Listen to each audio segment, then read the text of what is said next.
Welcome back to Holy Sabbath Podcast, where we rest in the promises of God and find renewal in His presence.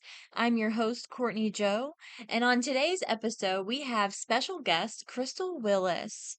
Today, Chrystal is going to be vulnerable with us and share her testimony of how her mindset went from I do what I want to surrendering to God, asking Him for three things. Now, keep listening in and see what she has to say about those three requests she gave to God and how over the past 4 years those have come to pass. We praise you, Jesus, and we thank you for redemption and transformation and the pruning process, even though it may not seem that great at first. But God, thank you so much for this day. Thank you for Chrystal and sharing with us today. And we just want to say, God can make beauty out of brokenness. Keep listening. So my name is Chrystal Willis. It used to be Chrystal Compton. And January 21st, I was arrested for a level 5 dealing in methamphetamines. When I got to the jail, I weighed 94 pounds, I believe. All of my friends were there. And I was telling stories, and I'm loud and I'm funny. I had said something that I always say, and I have my whole life. And it was, I do what I want.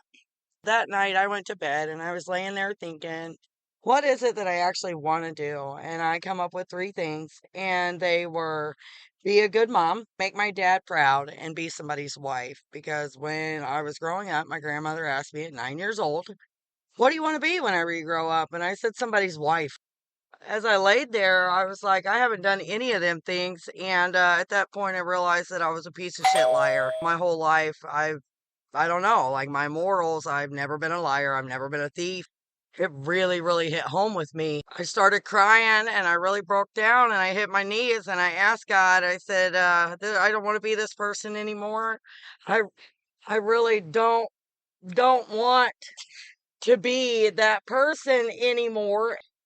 I begged him to do whatever it took to make me be a better person, that I would do anything in this world to be that person that I want to be and to be pure. And I would work as hard as it took.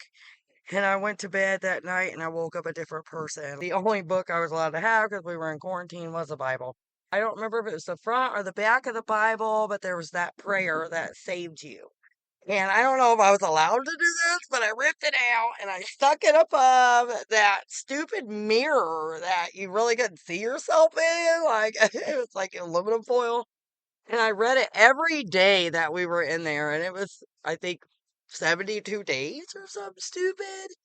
And I wasn't real sure if it done anything. I'm gonna say right now I've been sober since January 21st of 2021, and every day that I live, I am a better person each day. And yeah, I cuss, but I have been going to the same church for 2 years, and I work with people every day. And I'm finally on step 12, and I'm going over my homework on the 19th, and hopefully I'll have sponsees, and I do something better for the community every day. I'm at an event right now, about to get in the dunk tank to raise money to send people to treatment. I've sent 4 people to treatment this month.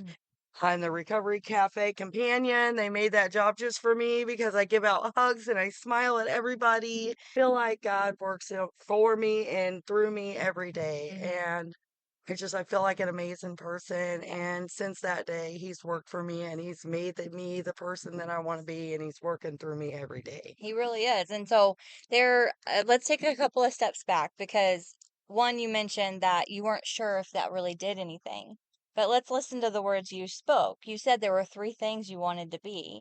Let's hear, what are those three things again? I wanted to make my dad proud, and he lives with me right now. I take care of him every day, and I wanted to be a better mom. My daughter's in college, and she's so proud of me. She talks to me every day, and I do have a very, very good husband. Like, he just went through a Wow. relapse, and I have Wow. supported him every day. Yeah, he's not at home right now, but he does stay with me on the weekends, and I've supported him through his recovery journey. He's been sober. He'll be 60 days sober tomorrow Wow, amazing. because I was there for him. Yeah. So, yeah, I do have them three things, and it's I have because to of that say day. that God definitely divinely intervened in your life.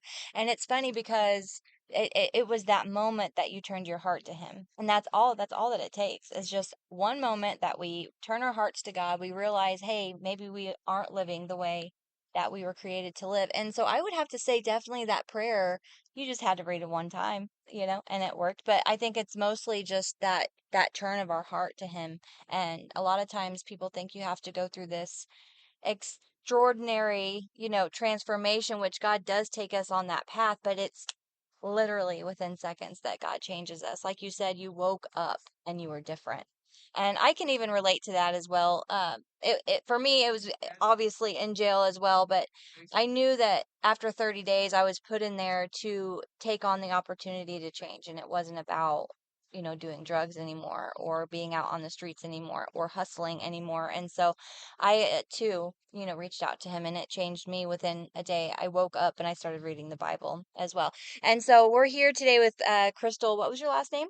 It's now Willis. Now It used Willis. to be I Compton. wanted to say Compton. She's known by Chrystal Compton to most people, but she is a married woman now and she's living that life that she's asked God to let her live. And so it seems like he's put all the things in place that you need in order to take those next steps, to better yourself, to better your husband, be reconciled with your family.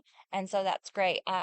Again, we're here just sharing today at the Off Drug Support Group about testimony of how God has divinely intervened in their life. And Chrystal is one story to be shared. So thank you so much, Chrystal, for sharing today.